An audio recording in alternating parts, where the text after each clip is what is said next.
Everybody. Today is not going to be super glamorous and doesn't have a lot of fun stuff to show, so I'm going to try and just make the best of it and tell you what I've been working on all weekend. It was really necessary, so it's okay.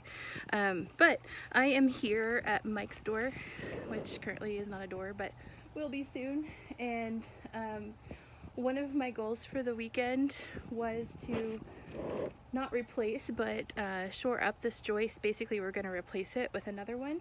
I actually thought that I already had the piece, and then by Saturday afternoon, I realized that I didn't.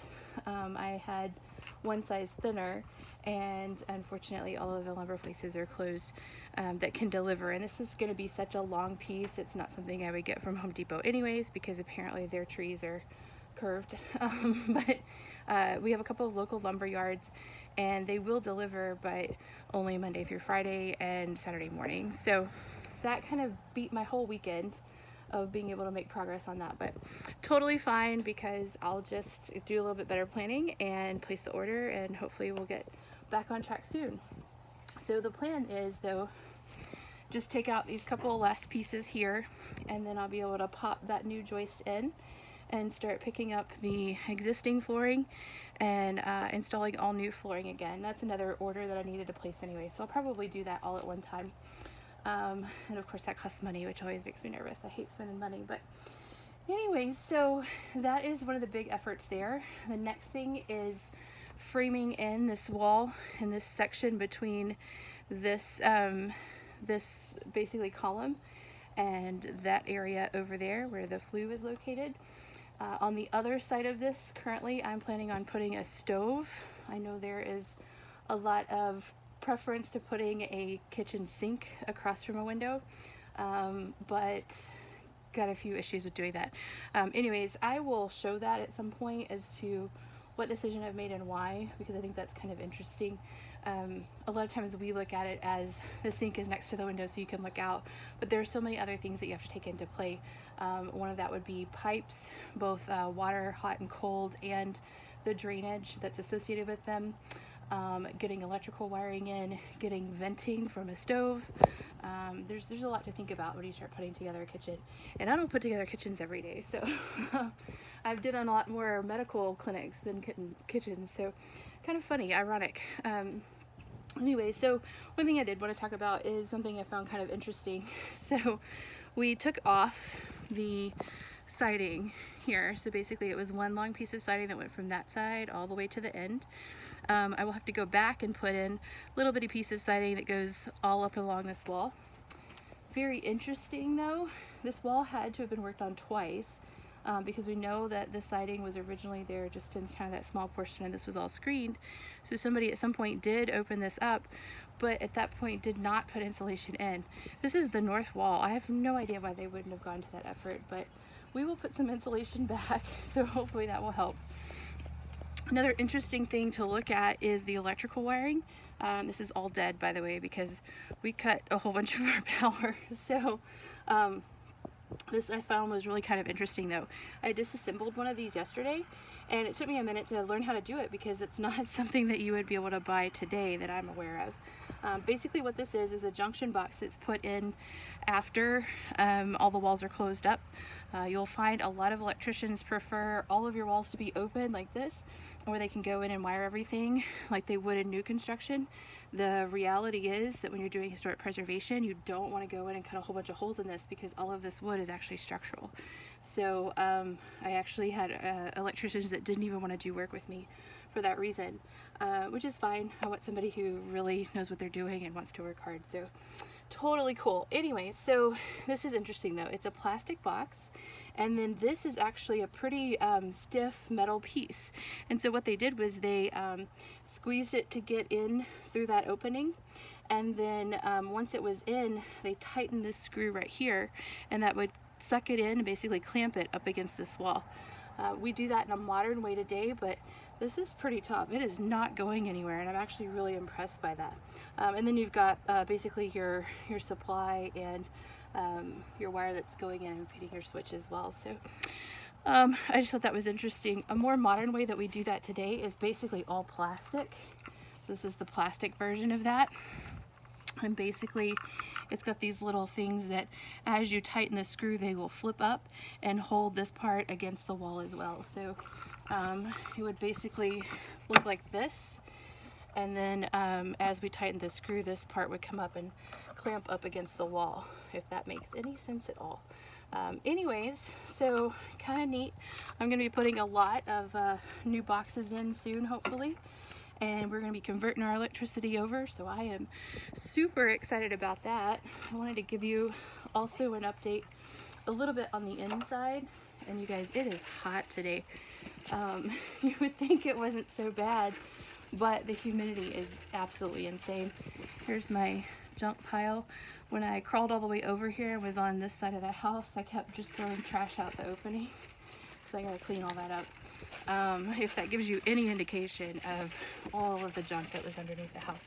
It feels really good though to know that it's so much easier to walk through. All right, so on this side, basically what I've done is I've spent the majority of the day verifying my drawings and dimensions, and I'm having to go back and make some edits and maybe make some different design changes. So all good things that we're going so slow to figure this out. But this wall will go away from here all the way to, this was basically a column. It was actually a structural wall. If you look in behind it, see that wall in behind? It was actually cut.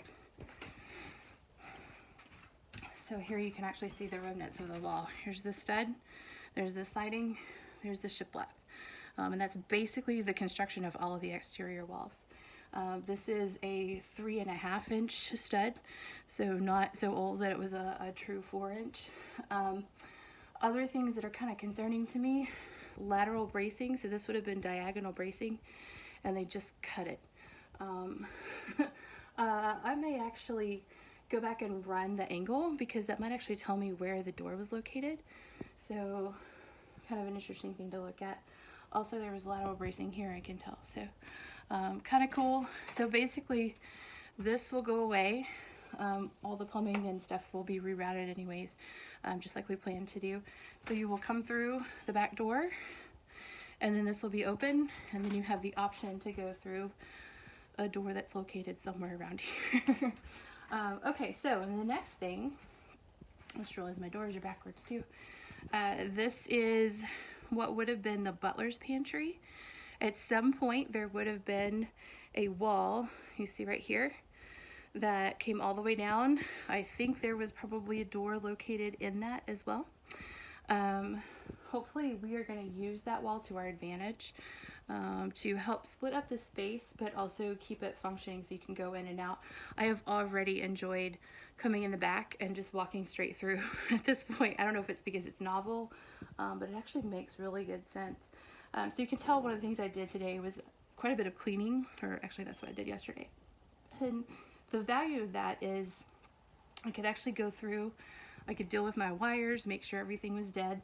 I could also go through and verify measurements, because I did a lot of things that I kind of eyeballed, or just did a lot of math and guessed, and some of my guesses were close but not quite. So this is one window that not totally sure what was going on there, but I think it was added. It actually might have been a door at some point, but it's really narrow. I think we're going to use it to our advantage to have a little bit of ventilation and light in here, but it's hard to verify exactly what the dimensions were. I can just tell you the maximum opening size that would have been, and then we'll go from there. Here's the pass-through. We are going to put that back, so it was neat to get some dimensions and be kind of specific on that and see where it lined up on the other side of the wall. And other things that I've been dealing with are, this is an interesting area that I really want to document well, because it shows basically some changes that were done over time. So again, here's that wall that was in place at some point, and then they cut it. From here over, you can see that the shiplap changes in dimension, and that they cut right in the middle of one part of it, right up here. So this door clearly was not there originally, but it probably has been there for quite some time. That means I could kind of play a little bit with where that opening actually was. So I'm working on some of that. The reason why the ladder's here is I was actually able, for the first time, now that this extra ceiling wasn't here, I could get up in that ladder and I could start looking up into the chase space. And I don't know if you'll be able to see it, but all the way in that hole at the top, you can actually see the original cast iron. And I can see where it was leaking at one point and all that good stuff. So kind of nice to at least be able to get an eye on it and know how bad it is. And now the next fun part is taking it all out. So we are going to go back to running all of the plumbing equipment in that chase, which would be kind of convenient. But to do that, I need to get this bad part of the ceiling down, and I'm going to try and salvage everything that I can to do it, because beadboard like this is good stuff. But it's right in behind there. I'll take it out, and then I can start working on deconstructing and running new hot water and cold water and drain and all that good stuff. So then everything else that is up there, including this creative plumbing, will go away.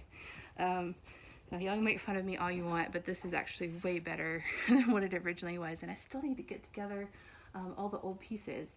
I was going to tape them together to show you the difference. I will get around to doing that. So anyways, we've got our power panel here, fuse box, good stuff, dead at this point. Some of our gorgeous doors. These were the 2 doors that I was able to get back after they were essentially stolen out of the house and sold at an antique salvage company. I paid quite a bit for them, all of our Christmas budget one year, and I don't regret that one bit. Such a beautiful legacy to leave behind. These are made for this house, so it means a lot. Now, if I could just figure out how to make more of them, that would be great. But anyways, okay, so kitchen. Those 2 doors will be exactly kind of in the doorways that they're placed. They're swinging doors, so they go back and forth. These are going to be my temporary doors for my kitchen. So door number 1 and door number 2 over there actually has the frame for the screen door as well. I'm sorry, that lighting is just so darn good right now. There we go. So we're going to put a door over there as well. So that should give you quite a bit of light in here, at least temporarily, which will be nice. And I'm kind of toying with what to do temporarily in this space, because there will be windows, but not all of this. Okay, so this location is where we're planning on, at least right now, putting a stove. Ideally, down the road, I will actually get a reproduction stove that looks like the very old ones. It's going to be so cool. But that's quite the investment. In the meantime, I'm doing a slide-in handicap accessible stove. Nice clean top, because having things clean when you live in this is always really valuable. And so once I get this wall built, we can start putting electricity in. So that's really important. That's kind of motivating me. One of the other reasons why I chose to put it in this location is a stove would have been located here. So what they would have done is they would have their stove sitting here next to the flue, and it would have vented out through the vent. So I kind of want to keep that same feeling alive. And then there's the sink. So currently this is where the sink is located. I need to get a sink and a dishwasher in. Temporarily, I think what I'm going to do is just throw myself a sink and a dishwasher in just to get going, but I'm currently toying with an island situation here. That means that having a kitchen table in this location in this another room would be out, but it's not that big of a deal because I still have room over here in this kind of breakfast nook area for another table. So I don't think it's going to be too much of a loss. In fact, I'm planning on, once I replace these windows, they'll be shorter. We'll have a banquette seat here. I think that'll be actually pretty nice. So we shall see. This door or this opening we discovered, I think I mentioned it earlier, during the demolition process, and it would have gone into what's basically the pantry. The staircase is basically going up on the other side of this wall. Currently that is a laundry room. I'm looking at making that a powder room. And I guess I should get started on demolition for that here pretty soon. But something I just noticed, you can actually see the stain where the original woodwork was. How cool is that? anyways, so this one I can tell did not have a transom. Just looking at the way it's framed, that's all the original stuff. I've got a door temporarily that was given to me. This actually would be keeping with the time period of the house, so I'm just gonna go with it. But again, at some point, I really need to get back to getting all of the original doors and door styles. And so that brings me to refrigerator, which I think I've talked about before. It goes on this wall. And one of the big things that I've done is laid out all of the cabinetry to go around all of that. Now, it will take me years, you guys, to get all the cabinetry built. It will all be solid wood. It's pretty exciting. But in the meantime, having my appliances and some surfaces is going to be priceless. So that's pretty much what I've done, is just been standing here with a computer and my measuring tape, and I'll take a measure. There goes a kitty. I'll take a measure and then I'll go check the computer, and then I gotta make a couple of changes. And then I'll go and measure something else and make a couple of changes. It's all important because it may tell me that I can't put the washer and dryer there, or I've got to get more creative on how to run the venting for some of the plumbing or something like that. So it's all really important work that I need to do, but it's just not very exciting for a video. So I actually will probably print everything out at some point and let you guys see kind of what some of it looks like. But anyways, you guys have a terrific rest of your week. I'm going to enjoy the beginnings of my kitchen, and we will talk to you soon.